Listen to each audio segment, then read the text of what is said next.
നമസ്കാരം. ഇത് ഉത്സവക്കാലം.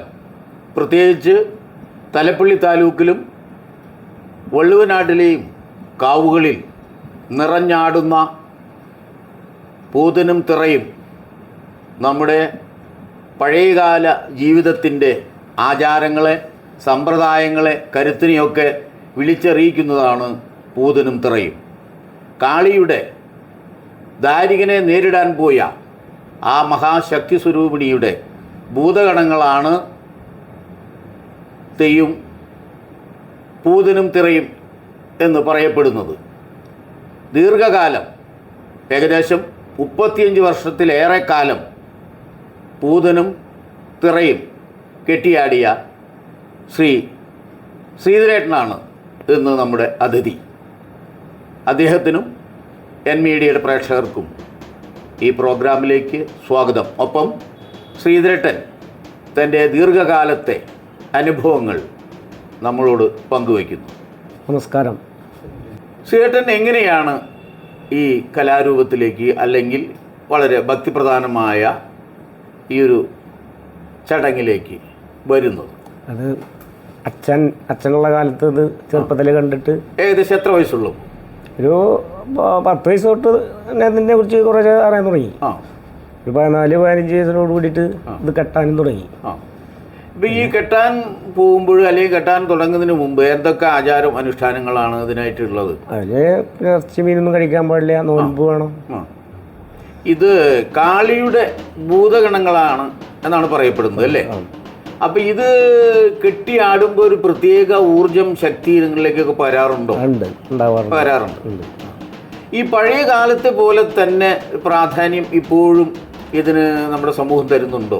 അതുണ്ട്. ഇപ്പം എല്ലാ വീട്ടുകളിൽ ചെന്നാലും ഇതിനൊരു പ്രത്യേക ബഹുമാനം എല്ലാവരും തരുന്നുണ്ട്. അത് ഏത് സമുദായത്തിൽപ്പെട്ടവരാണ് ഇത് ഇങ്ങനെ കെട്ടിയാടുന്നത്? ഒരു പ്രത്യേക സമുദായമാണല്ലോ അല്ലേ? അത് പെരുമണ്ണാൻ സമുദായമാണ് വരുന്നത്. പെരുമണ്ണാൻ സമുദായമാണ് വരുന്നത്. ഇത് കെട്ടിയാടുന്നവരുടെ വീട്ടിലൊക്കെ കുടുംബക്ഷേത്രങ്ങൾ ഉണ്ടാവും? കുടുംബക്ഷേത്രം ഉണ്ടാവും. എൻ്റെ വീട്ടിലുണ്ട്. ഇപ്പൊ ഒരു 10-35 വർഷം പിന്നെ കിട്ടുമോ ശ്രീധരേട്ടൻ കെട്ടിയിടാൻ? 14-15 വയസ്സിൽ. നിങ്ങളെ ടീമിൽ എത്ര ആളുണ്ടാവാറുണ്ട്? ഞങ്ങളുടെ ടീമിൽ ഇപ്പോൾ 10-20 പേരുണ്ട്. 10-20 പേരുണ്ട്.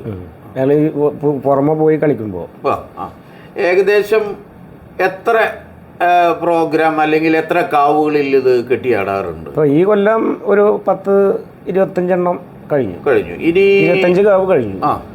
ഇനി എത്ര കാവ് കൂടി ഉണ്ടാവും? ഇനി 10-25 കൂടി ഉണ്ടാവാൻ ഉണ്ട്. അപ്പോൾ ഒരു സീസണിൽ ഒരു 50 കാവുകളിൽ വരെ ഉണ്ടാവും. സീസൺ ആരംഭത്തിൽ, അല്ലെങ്കിൽ ഉത്സവ ആരംഭത്തിൽ എവിടെ നിന്നാണ്, ഏത് കാവിൽ നിന്നാണ് ആദ്യം തുടങ്ങാറ്? അത് ഞങ്ങൾ ചിലത് ഫസ്റ്റ് കൊല്ലം തുടങ്ങിയതാവില്ല, അടുത്ത പിന്നത്തെ കൊല്ലം തുടങ്ങുക. കമ്മിറ്റി അങ്ങോട്ടും ഇങ്ങോട്ടും മാറി എക്സ്ചേഞ്ച് വരും. അങ്ങനെയുണ്ട്. അങ്ങനെയാണ്. ഇത് കെട്ടിയാടാനായിട്ട് ഇന്ന കുടുംബങ്ങൾക്കാണ് അതിന്റെ അവകാശം എന്നുണ്ടോ ദേശത്തിന്? ദേശത്ത് ഞങ്ങളുടെ ദേശത്തെ മണ്ണാനായിട്ട് ഞങ്ങളാണ് കുറെ കാലങ്ങൾക്ക് ശേഷം കൊട്ടാരം കോലും കളിക്കുന്നതും പറയെടുത്ത പിറ്റേ ദിവസം ഞങ്ങളാണ് പോവുക. അപ്പൊ പറയെടുപ്പിന്റെ പിറ്റേ ദിവസം ഞങ്ങൾ ചെല്ലണം. എവിടേക്കാണ്? കൊട്ടാരം കോലാണ് അതിന് പറയാം. അത് ആദ്യം അമ്പലത്തിൽ തൊഴുത് കഴിഞ്ഞാൽ പിന്നെ ഒരു മനയുടെ വീടുണ്ട്, ആ മനയിലൊക്കെ കളിക്കണം. അത് കളിച്ചിട്ട് വീണ്ടും വരും.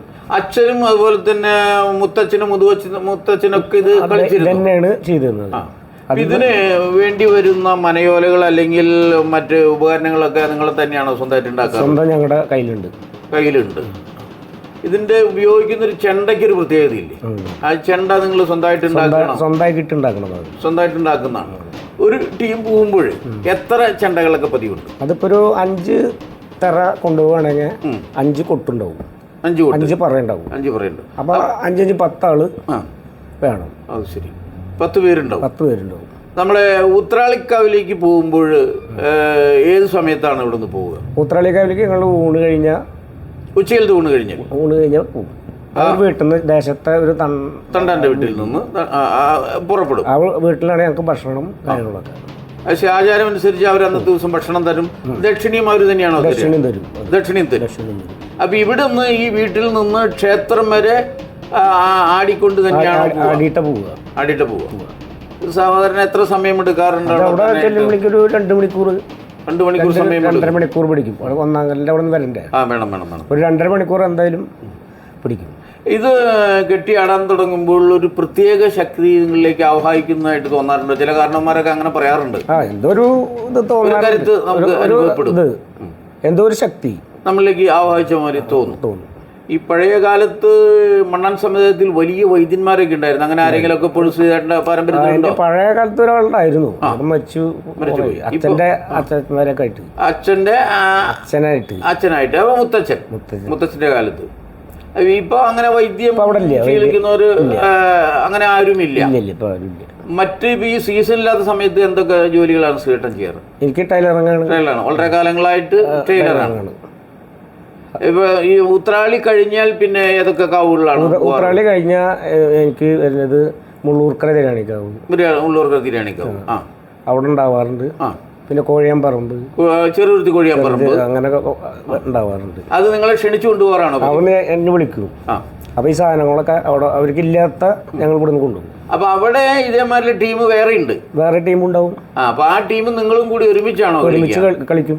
അപ്പൊ ഇതിന് പാട്ടുകളൊക്കെ ഉണ്ടോ? അങ്ങനെയാ? ഇതിന് പ്രത്യേകിച്ച് പാട്ടുകളില്ലേ, താളത്തിനനുസരിച്ചുള്ള ആട്ടമാണ്. താളാണ് പ്രധാനം. അപ്പൊ അതില് ഈ താളത്തിനനുസരിച്ച് വരുമ്പോ അതിൽ വലിയൊരു അധ്വാനം കൂടി വരുന്നുണ്ട് അല്ലേ? ചലമ്പ്, അരമണിയൊക്കെ ഉണ്ട്. ഒരു 10 കിലോ വരും തറ തന്നെ.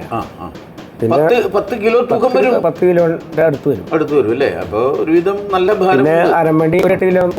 അപ്പൊ 18 കിലോന്റെ തൂക്കം. കാലുമിലത്തെ ചലമ്പ് ഉണ്ടാവും, അതും 1 കിലോ ഉണ്ടാവും. അപ്പൊ 18-19 കിലോ വെച്ചിട്ടാണ് നമ്മൾ ഈ ആടുന്നത്. അതിപ്പോ ഒരുവിധം ആരോഗ്യമല്ലാത്തവർക്ക് അത് പറ്റില്ല. ആരോഗ്യമില്ല, അതിനൊരു എക്സ്പീരിയൻസ്. ആരോഗ്യത്തിലേക്കാൾ ഉപരി ഇതിന്റെ ഒരു എക്സ്പീരിയൻസും പിന്നെ അതിന്റെ ദേവിയുടെ ഒരു അനുഗ്രഹവും. അപ്പൊ ഇത് ഇപ്പൊ നമ്മുടെ ജില്ലയിൽ ഈ കാളി ദാരികൻ ഒരു എന്താ പറയുക, അതിൻ്റെ ഒരു യുദ്ധം എന്ന് പറയുന്നത് ഏറ്റവും കൂടുതലായിട്ട് നമ്മൾ പറഞ്ഞു കേട്ടിട്ടുള്ളത് പഴഞ്ഞി കാട്ടാക്കമ്പാൽ ഭാഗത്താണ്. കാട്ടാക്കമ്പാലിൽ ഇപ്പോൾ എനിക്ക് 2 പൂരം ഉണ്ടായിരുന്നു. അവിടെ പൂരം പരിപാടി തന്നെ നമ്മുടെ ഉത്രാളികവന്റെ. ഈ കാളിയും ദാരികനും തമ്മിലുള്ള വാഗ്വാദം എത്ര സമയം വരെ നിൽക്കാറുണ്ട് സാധാരണ? കുറച്ച് സമയം ഉണ്ടാവുള്ളൂ. ഒരു സമയം ഉണ്ടാവുള്ളൂ. അത് ജനങ്ങള് അതിനനുസരിച്ചാണ്. ഇത് സാധാരണ ഇതിൽ പോകുമ്പോൾ നമുക്ക് കുടുംബം കഴിയത്തക്കതായിട്ടുള്ള ഒരു വരുമാനമൊക്കെ കിട്ടും. വരുമാനം ഉണ്ടാവും. പിന്നെ കൂടുതൽ വരുമാനമല്ല ഇതിനോടുള്ള, നമുക്ക് ഇതിന്റെ ഒരു ആചാരം അതിനോട് തന്നെ കേട്ട് ബന്ധപ്പെട്ടാണ്. പിന്നെ അതിനോടൊപ്പം നമുക്കൊരു ചെറിയൊരു പൈസയും ഉണ്ടാവും. ഇപ്പൊ നമ്മുടെ സംസ്ഥാനത്തിന് പുറത്തൊക്കെ പോകാറുണ്ടോ? ഉണ്ട്. ഞാൻ ബോംബെ പോയിട്ടുണ്ട്, ബാംഗ്ലൂര്, മദ്രാസ്. അവിടെയൊക്കെ ഈ മലയാളി സംഘടിപ്പിച്ച ക്ഷേത്രങ്ങളിലാണ്. അവിടേക്ക് പോകുമ്പോ നല്ല പൈസ കിട്ടും. അവര് നല്ല ഇതാവും അവിടെ. ഇപ്പൊ ശ്രീധരേട്ടന്റെ പുതിയ തലമുറ മക്കളൊക്കെ ഇതിനോട് താല്പര്യമുള്ളവരുണ്ടോ? ഉണ്ട്. അവരൊക്കെ ഇത് ശീലിക്കുന്നുണ്ട്. അവരിപ്പോ ഇടയ്ക്ക് ഇങ്ങനെ ജോലി പഠിപ്പില്ലാത്ത സമയത്ത് ഒന്ന് കൊട്ടി നോക്കുന്നു. അങ്ങനെ ഇപ്പൊ ഏട്ടന്റെ മോണ്ട് ചെയ്യാൻ തുടങ്ങി കുറേശ്ശല്ലേ. അപ്പൊ മറ്റു തൊഴിലുകൾ ചെയ്യുന്നവരും സീസൺ വരുമ്പോ ഇതിലേക്ക് പോവും അല്ലേ? അത് ലീവ് എടുക്കും. അപ്പൊ ഞാൻ ലീവ് എടുത്തിട്ടാണ് ഈ പണിക്ക് പോകുന്നത്. ഇത് കഴിഞ്ഞതിന് ശേഷമാണ് പണിക്ക് പോകുന്നത്. ഈ മറ്റ് ചെണ്ടകളിൽ നിന്ന് ഇതിനൊരു പ്രത്യേകത എന്താണ്? നിങ്ങളുടെ ചെണ്ട പ്രത്യേകത എന്ന് പറഞ്ഞാൽ അതിന് കോല് കണക്കാണ്. 18 കോല് എന്നതിന് പറയാം ഈ ചെണ്ടാക്ക് കൊട്ടുന്നത്. അത് ശരി. അത് 18 കോലും പല വിധത്തിലുള്ള കോലുകളാണ്. അത് ശരി. അതിനനുസരിച്ച് നമ്മൾ ചാടി കളിക്കാറാണ്. ഈ താളത്തിനനുസരിച്ച് താളം തെറ്റാതെ കളിക്കണം. അതാണ് ആ പറയുടെ ഒരു പ്രത്യേകത. ഇവിടെ നിന്ന് ഇപ്പോൾ ഉത്രാളിയിലേക്ക് പോവുകയാണെങ്കിൽ അവിടെ ചെന്നാൽ ഇതിന്റെ കലാശം എങ്ങനെയാണ്? ഇതിന്റെ അവസാനം എങ്ങനെയാണ്? അവസാനം തൊഴുത് കുമ്പിട്ടു 1-ാം കോല് എന്ന് പറഞ്ഞൊരു കോലുണ്ട്. ആ കോല് കളിച്ചിട്ട് തൊഴും. എന്നിട്ട് മുടി ഊരും. അത് മുടി എന്ന് പറയുന്നത് എന്താണ്? അതാണ് ഈ തറ വെക്കുന്നത്. അതിന് മുടി എന്ന് പറയാം. മുടി ഊരിയ അവിടെ സാഷ്ടാംഗം പ്രണമിക്കും. അപ്പൊ അതോടുകൂടി പോരും പരിപാടി. എന്തായാലും പുതിയ കാലത്തും ഈ ആചാരങ്ങളും സമ്പ്രദായങ്ങളുമൊക്കെ നമ്മുടെ സംസ്കാരത്തിൻ്റെ പഴമയുടെ ഒരു ഭാഗമായി കൊണ്ട് നടക്കുന്ന ശ്രീധരേട്ടനും അങ്ങയുടെ സുഹൃത്തുക്കളും ബന്ധുക്കളും ഒക്കെയാണല്ലോ ഇതിൻ്റെ കൂടുതൽ. എല്ലാവർക്കും നമ്മൾ നന്മകൾ നേരുന്നു. നന്ദി, നമസ്കാരം.